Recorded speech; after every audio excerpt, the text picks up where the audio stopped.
I'm Michela Wrong, and I'm the author of Borderlines, which is coming out this week, published by Fourth Estate. And it's my first novel. And previously you'd done a series of non-fiction books about Africa. What's the story in Borderlines? It's about a lawyer, a female lawyer, called a British female lawyer, called Paula Shackleton. And she goes out to a country called North Daraa in the Horn of Africa and ends up working for the government there, representing them in The Hague, where they are fighting a dispute with their neighbour to establish where their boundary, their old ancient border with the neighbour actually lies. And she goes out expecting that she's going to be of huge value and help sort things out with all her professional skills. That's what she's been told by her future boss. And then I think, things get more complicated and she begins to realise that nothing's quite as simple as she was hoping, and that maybe she doesn't really like the administration she's working for, and that there are rather sinister things happening that they're responsible for. And she begins to form local friendships with people there, and ends up leaving in some disarray. The idea for the novel, where did that come from?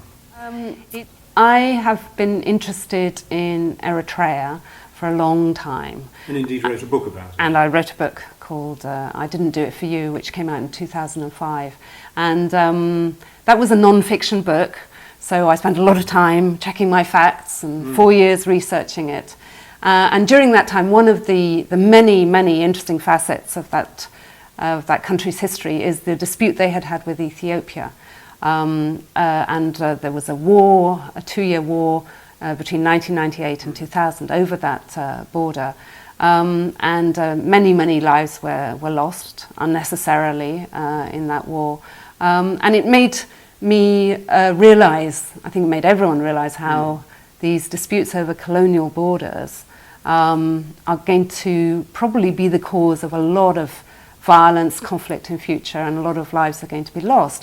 And I then became interested in this very interesting process where lawyers, often Western lawyers, are being asked to sort these key issues out.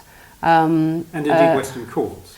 Western courts, or to be more precise, boundary commissions or border commissions in The Hague. Because what happens is there's a war, and then often the UN piles in, and America starts advising people, and the West comes in and says, you shouldn't fight, sort this out by arbitration, sort this out, with the lawyers.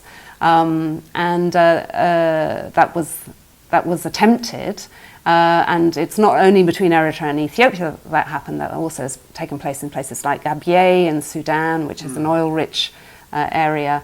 And we've also seen this kind of thing happening between Nigeria and Cameroon in the Bakassi Peninsula. And I think it's going to happen more and more in Africa. So I got very interested in that process where very forensic Western legal minds are being asked to sort these issues out in The Hague, but they are of immense immediate importance, concrete importance to the people who are living in refugee camps and are waiting to see if they can go back home. Yeah.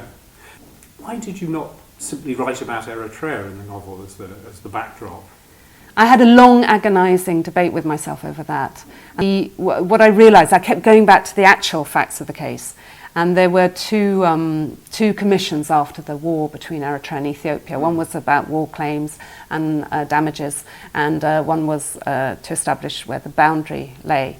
These are long legal processes that go on often for years, and get very complex, very technical. And I wanted to kind of explain to people what happens during these kind of cases, but I sort of ineluctably came to the conclusion that you have to simplify.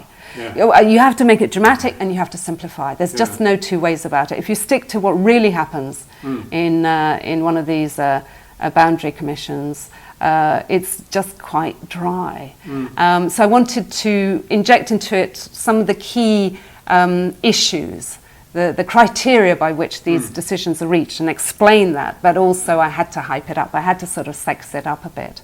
And so as soon as I did that, then you couldn't stick with the real facts and names of the places. And then once I wasn't going to stick with the real places, I sort of began to ask myself, well, maybe I'll then stand accused all the time, like, she didn't know her facts, she didn't know that, in fact, the boundary dispute, the boundary commission decided this, that and the other. And then I wanted to say some rude things about the governments concerned, the African governments that were at each other's loggerheads. And so you end up thinking, well, if I just turn it into everything, fictionalize everything, all the place names, all the presidents, all the ministers, then hopefully, some of these problems will be avoided, because you don't want to be accused of inaccuracy by people who think that you have no idea what really happened, whereas you know damn well what happened, and you also, you don't want to end up being sued. You have in the book a character who wants to set up an internet cafe and the government won't let him. What is it about regimes like the one in Eritrea that force the best and brightest to leave their countries? I think they're control freak regimes, and so any sign of imagination, entrepreneurship, sort of freedom, anything that smacks of freedom, they just get very itchy. These are basically communist rebel movements that set up governments in their own, in their own echo, and there is no private sector that's outside the reach of the ruling party. I mean, all the big companies in Eritrea are run by the ruling party. Young people are supposed to go off and do endless open-ended military service, and so there's a sense that there's nothing for you to do. There's nowhere for you to go with all your sort of vibrancy and your imagination. So Eritrea is a very stifling place to live. And it's not the only place in Africa that's like that, but because it's so small, 6 million people, and everyone knows everyone, I think it's more claustrophobic than just about anywhere else in Africa, probably. So what's your next book going to be? I have 4 or 5 ideas. I always have about 4 or 5 ideas on the go, and I just don't know which one it's going to be. Will it be fiction or non-fiction? Oh, I don't know. This is the question, because my mind always automatically goes to non-fiction, because I'm at heart a journalist. But I did enjoy writing fiction. It allows you to spread your wings, speculate, enter people's minds, explore that whole emotional side of things. I really like doing that. And if you go back to non-fiction, you can't really do any of that anymore. You're in a straitjacket of reality. And so I would like to keep trying to do that.